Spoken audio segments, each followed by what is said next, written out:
ಬುದ್ಧಿರ್ಬಲಂ ಯಶೋಧೈರ್ಯಂ ನಿರ್ಭಯತ್ವಂ ಅರೋಗತಾಂ ಅಜಾಡ್ಯಂ ವಾಕ್ಪಟುತ್ವಂಚ ಹನುಮಾನ್ ಸ್ಮರಣಾತ್ ಭವೇತ್.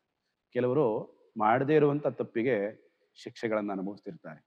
ಕೆಲವರಂತೂ ಕುಟುಂಬ ಕಲಹಗಳಿಂದ ಜರ್ಜರಿತರಾಗಿ ಕೆಲವರಂತೂ ಕಾನೂನಿನ ಬಂಧನಲ್ಲಿ ಸಿಕ್ಕಾಕೊಂಡಿರ್ತಾರೆ. ನೋಡಿ, ಯಾರೇ ಮನುಷ್ಯ ಆಗಿರಲಿ ತಪ್ಪು ಮಾಡೋದು ಸಹಜ.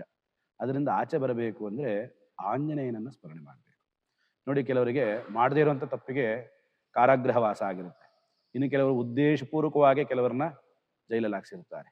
ಹಾಗಾಗಿ ಕಾರಾಗೃಹ ಬಂಧನದಿಂದ ವಿಮುಕ್ತರಾಗಬೇಕು ಅಂದರೆ ಆಂಜನೇಯ ದೇವರಿಗೆ ನೋಡಿ ಜೇನುತುಪ್ಪ ಸಹಿತವಾದಂತಹ ಹಲಸಿನ ಹಣ್ಣನ್ನು ನೈವೇದ್ಯ ಮಾಡಬೇಕು. ಹಲಸಿನ ಹಣ್ಣು, ಜೇನುತುಪ್ಪ, ಒಂದು ಸ್ವಲ್ಪ ಕೊಬ್ಬರಿ ತುರಿಯನ್ನು ಮಿಕ್ಸ್ ಮಾಡಿ ಅದನ್ನು ಆಂಜನೇಯನಿಗೆ ಪ್ರತಿ ಶನಿವಾರ ನೈವೇದ್ಯ ಮಾಡ್ತಾ ಬರಬೇಕು. ಎಷ್ಟು ದಿನ? ಕನಿಷ್ಠ ಒಂದು 12 ಶನಿವಾರ ಮಾಡಬೇಕು. ಮತ್ತು ಯಾರು ಜೈಲಲ್ಲಿರ್ತಾರೆ ನೋಡಿ, ಕಾರಾಗೃಹದ ಬಂಧನದಲ್ಲಿ ಇರ್ತಾರಲ್ಲ, ಕೆಲವರೆಲ್ಲ ಪಾಪ ಪಶ್ಚಾತ್ತಾಪ ಪಡ್ತಿರ್ತಾರೆ. ಎಲ್ಲೋ ಒಂದು ಸಣ್ಣ ತಪ್ಪಿಗೆ ದುಡುಕಿ ಜೈಲಿಗೆ ಹೋಗ್ಬಿಟ್ಟಿರ್ತಾರೆ. ಅಂಥವ್ರು ಏನು ಮಾಡಬೇಕು? ಎಲ್ಲಿರ್ತಾರೋ ಅಲ್ಲಿಂದನೇ ಓಂ ನಮೋ ಭಗವತೆ ಆಂಜನೇಯಾಯ ಮಹಾಬಲಾಯ ನಮಃ. ಯಾವ ಬಲ? ನಮಗೆ ಇದರಿಂದ ಬಂಧನದಿಂದ ವಿಮುಕ್ತಿ ಆಗುವಂಥ ಒಂದು ಬಲವನ್ನು ಕೊಡು ಅಂತ ಹೇಳಿ ಪ್ರಾರ್ಥನೆ ಮಾಡ್ತಾರೆ. ಅವಾಗೇನಾಗುತ್ತೆ? ಬಹುಬೇಗ ಅವರು ಆಚೆ ಬರುತ್ತಾರೆ. ಮತ್ತೆ ದೊಡ್ಡ ದೊಡ್ಡ ತಪ್ಪುಗಳನ್ನು ಮಾಡಿ ಉದ್ದೇಶಪೂರ್ವಕವಾಗಿ ಏನಾದ್ರು ತೊಂದರೆಗಳನ್ನು ಮಾಡಿದರೆ ಅವರಿಗೆಲ್ಲ ಇದು ಅಷ್ಟೊಂದು ವರ್ಕ್ ಆಗಲ್ಲ.